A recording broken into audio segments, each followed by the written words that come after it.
réagir.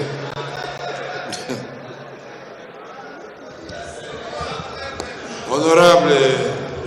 Merci, honorable président.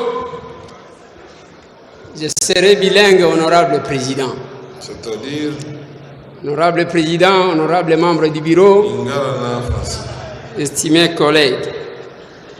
D'abord, nous sommes de ceux qui pensent que l'intelligence n'a pas de sexe. De quoi? L'intelligence n'a pas de sexe. C'est-à-dire, pourquoi de sexe? Autant les hommes peuvent être intelligents, autant les femmes peuvent l'être. Et nous ne sommes pas de ceux qui apprennent à respecter la femme à travers l'Occident, parce que dans notre culture, honorable président, comme vous savez, c'est nous qui avions le respect de la femme.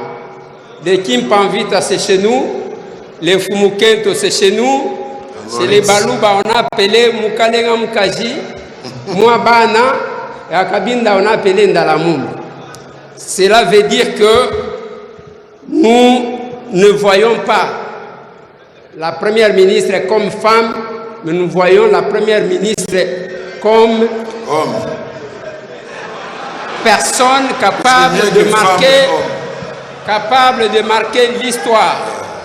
Pourquoi je l'ai dit, honorable président? Tout le monde chante 145 territoires ici. Mais c'est cette femme-là, quand elle était au plan, qui a conçu ça. Et il faut le reconnaître. Honorable député, honorable membre du bureau, estimés collègues, les moments comme celui-là, c'est notre moment, c'est le moment de notre pouvoir parce qu'on nous appelle autorité budgétaire. Voilà pourquoi j'ai toujours souhaité que le sérieux nous caractérise. Il y a un auteur que je vais citer, il s'appelle Jean-Pierre Olivier de Sardan. Il a publié un ouvrage intitulé La revanche des contextes de la mésaventure de l'ingénierie sociale. C'est un ouvrage que je recommande. Et vous allez constater quoi dans cet ouvrage? Que souvent les plans ou les projets conçus dans des salons UP échouent sur terrain parce que ce sont des projets qui ne tiennent pas compte des réalités. Qu'est-ce que je vais dire par là? Nazana Kati Awa, il y a l'Assemblée nationale, je suis à ma 6e année, mais au comment n'a que biloko ebele et zonga kanaba budget news. C'est ça que vous avez dit. Nazala kananu journaliste tokenda babeta mbunda ke bazo tonga aéroport ya Njili. Lelo naza député aéroport wana batonga teti lelo dans chaque budget et ya kaka. Honorable député,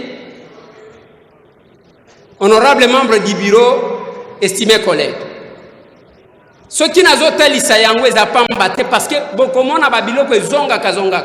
National numéro 1, national numéro 4 tokenda ti na président Joseph Kabila na Butembo balança ba travaux ti lelo anyanyawanya. Je vais parler de ça. Mais ce que je crains, Esaïa qui est honorable président, Madame la Première ministre Simba touche. Parce que je trouve d'abord une contradiction entre le programme et le gouvernement et le budget. Le budget qui est du reste annuel. Mais comment on a pas place Moussoussou, ce qui est annuel, et puis si biloko koleka, et que ça à 5 ans. Je l'ai constaté. Honorable président, honorable membre du bureau, estimés collègues. Na lingi tolobela quand même makambu misusu na moni na budget oyo. Bien sûr que toza na problème ya connectivité. Il faut mboka tozala kana possibilité à se déplacer. Parce que des fois besoin poser kabiso ba villageois to ya kovanda na Kinshasa, faute ya banzela ya kozala kuna, moyen ya kokoma awezate mutu azana kabongo, mutu azana kitanda, mutu azana kitenge, akati bilanga na ye. Mais azomona biloko oyo akataki na maboko ezopola. Mais il y a un problème. Mais politique nini tozocha na ndinga transport. Awa na mikanda o na ye na honorable président. Batali sibiso ke basomba ba orbor, basomba ba locomotive, ba somba, ba voiture, ya train, sans nous préciser que ba somba ki angokan. Mais si ko bazo la kabiso ezani. Heureusement na mukanda na bango bazo komaka na kombo ya ba ministre, ba komia wa Jean-Pierre Bemba Gombo. Jean-Pierre Bemba Gombo, vice-premier ministre, ministre des Transports, voies de communication. Azo la kabiso ni honorable président. Alobi na une année oyo a consommé la biso 60 avions. Ça y est ici. 60 bande konanga. Nde place nga na zoloba awa makambo ekobimao. Balobi boy. Sikota nazo pesa référence ozo mona lokola mutu apprendre. Na lobi boy document numéro 9. Document numéro 9 monsieur 343 pages. Ta la place wa. Okomona tata oyo azola kabiso ke akosombe la biso 20 avions 9 de type Boeing cargo, 20 avions 9 de type Embraer, 20 avions 9 de type Boeing. Nazo tuna vraiment ce qui va kokokisa makambo. C'est plus que le budget de l'État. Nakati wana boyoka makambo. Parce que tant yango ete document numéro 9 botanga kite. Ba intimida kabiso na ba document ebele metozo tanga namndam. Nakati awa honorable président balobi kaka wana te makambu modèle bazola kabiso awa et okomana ke ba hors bord awa nde ba yeko préciser ke ba kosombela biso 70 hors bord mais oyo basomba ki to éviter soki eza wapi soki ba tchaki yango wapi avec un budget comme ça oyo ezomela même 5 ans parce que le budget annuel tire sa source nakati ya programme ya quinquennat ya gouvernement. Je vais vous donner encore une autre référence. Nazana programme ya gouvernement yango. Page 37. Okomona bazola kabiso ke banzela bakotonga ekozala je crois 3400 km. Oyo bazoloba. Oui. Balobi bakotonga 3750 km. Mais dans le programme, il y a année moko, bapé Sibiso est commis 15 813 km. C'est la démagogie qu'on finit de Sibiso. Et ce qui nous dérange, c'est quoi? Et je vais demander à l'honorable président, quand le gouvernement voudra faire le programme et le gouvernement, ou bien le budget, il y a un rapport et vacances parlementaires, ça le lango programme. C'est ça la réalité. Honorable député, estimé collègue, na koma ki komitu na awa batu bazoloba batu bakozwa misala na classe wapi na Congo mutu atanga biso nyonso bakapita qui a étudié pour le Congo parce que le Congo nous avons le minerai. Combien de facultés s'occuper na makambo ya minerai okotona mutu sali nini latin philo kozwa musala nini osali musala nini o philosophie kozwa musala nini oshomona wapi bakomi ke nous engageons les philosophes biloko tokotiko tanga tozotanga te Éthiopie ezaliao ils se sont développés en aviation et tous leurs enfants on les oriente vers l'aviation biso tozana nuana na enseignement ya ba belge o ba pesa ka biso totanga ka cours mine langue na bango.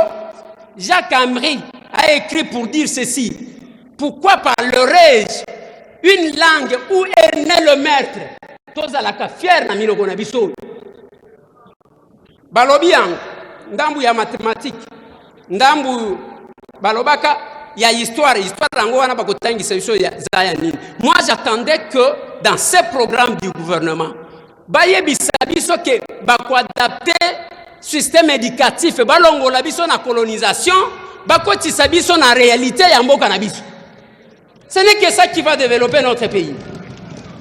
Si les autres sawana qui a découvert l'embouchure du Congo, Diego Kao, c'est que batouana ba Congo ana bazalakate. Vous savez que j'étais au village bazo sengangai balobi o kotiko dessiner la maison. Ngai na yebinda na dessiner boy. Na la qui enseignant, alors ça ce n'est pas la maison, c'est la case. Natikali na mutu na ngana lobi OK. c'est la case. A dessiner l'anga eloko mususu. Un jour na kende poto na kimukolo oyo nga na kenda ka poto. Namoni ndaku ya esobe na lobi voilà la case ba lobi te wana case te maison écologique. Échanger parce que komi kuno. Et c'est le système éducatif et tozana. Mais tout ce que nous faisons, honorable président, dans ce budget ici, pouvons-nous continuer? Il y a koyemba kama kambuya bater arabe mais tozo somba nyos. C'est quel budget que nous avons mis dans l'agriculture et quelle est la politique et produire au lieu de faire l'agriculture de prestige.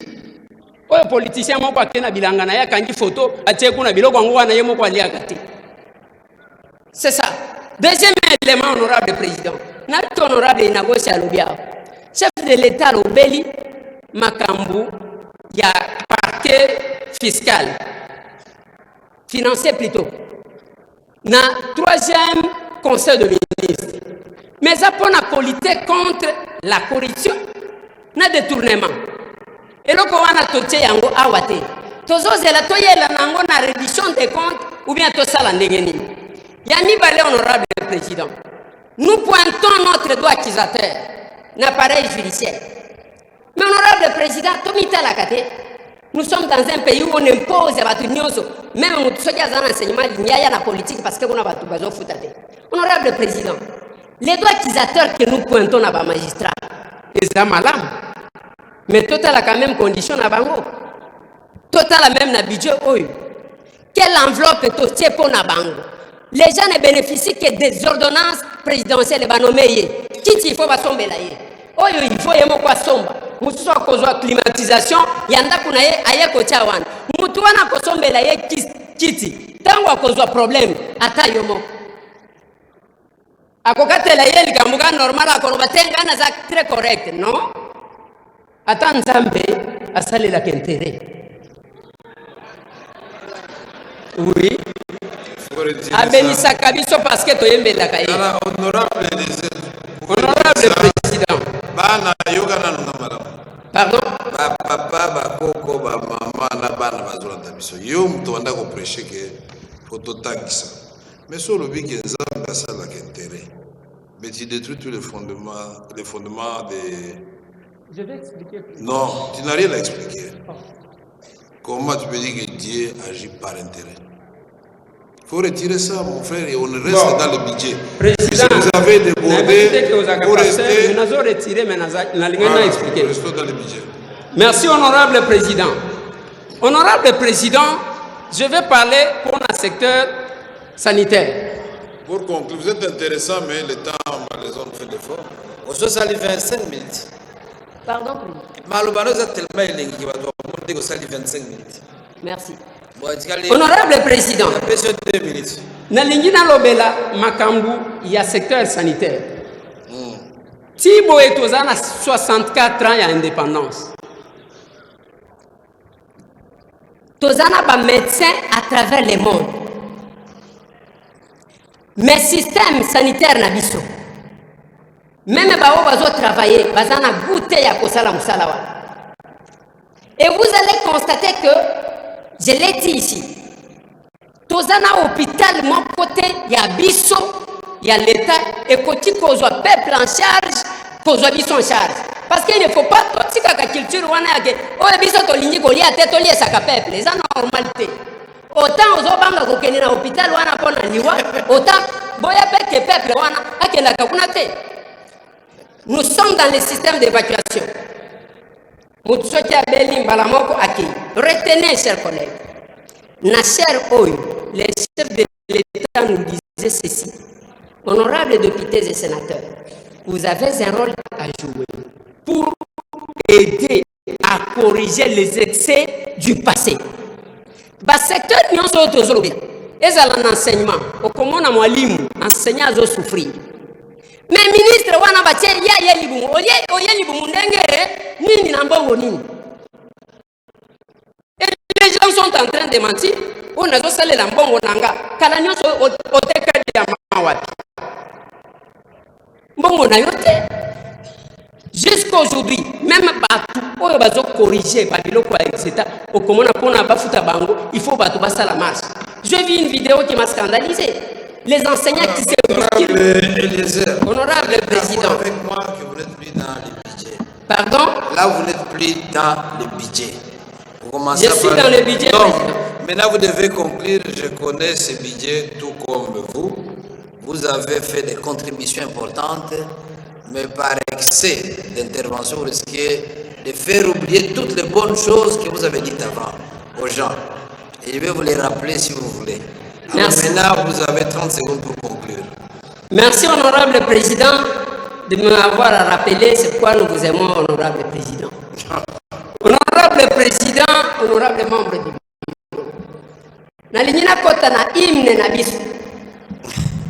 Hymne national, ils ont la place, nous peuplerons ton sol, nous assurerons ta grandeur, tu kipakate, bisonde tozo peuplé, nde eloko moko tozwaka yango wana. Mais au vu ya bato wana ndenge tozo peuplé. Ngana lingaki honorable président, otunelanga gouvernement, ba quartier ya sikanini bazotonga pona koyamba baoto, nous peuplerons ton sol. Depuis que Mobutu a tiré la biso ba cité maman Mobutu, cité verte, combien de cités que nous achetons et pourquoi nous ne pouvons pas le faire? Honorable président, je vais ajouter une autre question. Naba facture nyonso ya SNEL to futaka. Je ne vais pas rappeler le passé parce que nous avons été ridiculisés. Ba otozaki na bango mandat passé ba yebi, président Bosso à votre côté a yebi. Nous avons été ridiculisés et humiliés. Ngai nazo tuna, honorable président, chaque facture auto futaka na Kinshasa ezalaka na 1% bakoma bien, 1% ya éclairage public. Honorable président, pourquoi tu ne l'as pas bongo wana yango peke naka watu go pass to zomo ne lokote même oyo to futaka pona to mona mulilite na nzela ezokelepe. Honorable président, honorable membre du bureau, estimés collègues. Merci. Nalingi, oui, président. Bon, problème est athée, nazo katakas. Nazo katakas. Vous êtes journaliste, mais ça c'est. Oui, nazo katakas, président, mais. Kata, eza bien ok. Nazo katakas nakamwa conseil amuke toléré ngai. Nakamwa conseil amuke kakande na limina katana. Je vais parler des entreprises publiques. Parce que de place peut misala balobi et comment. Mais l'entreprise publique, même la magistrature, puis sur les politiciens, ils vont te président. Pourquoi te On n'a pas d'école supérieure de la magistrature. Les magistrats apprennent de leurs aînés. Moutoya bandi pour apprendre. Lobby par l'influence politique. Amoni o azalaki disciple na ye wana komi mokonzi na ye. Akoto sayeto akoto sayete. C'est la même maladie que nous avons dans l'armée. Batu bamataka grade te. Nenge ba tractation zali boye. Chaque personne alinga sale la mutuna ye kop. Il y aura des obéissances. Mais je vais terminer, honorable président, pour appuyer Sabino que les entreprises publiques n'a basta de honorable président et kobikate et ko tambula malamute pour nani. Parce que chaque politique économe dans une entreprise publique a causé la autopsie de l'entreprise ou en attaque personnel bazaka combien, enveloppe salariale les alaka combien ya kuti batu 50 ya memi ya batu 50 20 bauti église 20 bauti na parti politique 30 bauti na mboka conséquence ba doubler sans que ba doubler enveloppe salariale. C'est comme ça que vous avez la société nyonso tuwana ezaba moribond. Donc un nombre pléthorique na kosenga na gouvernement na zo senga yo président parce que je n'ai pas droit na zo senga côté gouvernement ya liboso ko bakisambo ngo na formation professionnelle la fin pilote ko lia yango te toye ko la misala yango ne to ko sala ya mibale batala kambasala quand même quelque chose pour assainir entreprise publique batikala na bato bakoka o bakosala misala ezala lokola numéro matricule te mutu nyoso azobenga pesanga numéro matricule. J'ai dit honorable président enrichir ma cambo. Mais sinon, je vais demander aux honorables députés, chers collègues, il y a que ton de ma budget de enrichir en la commission. Merci beaucoup. Merci.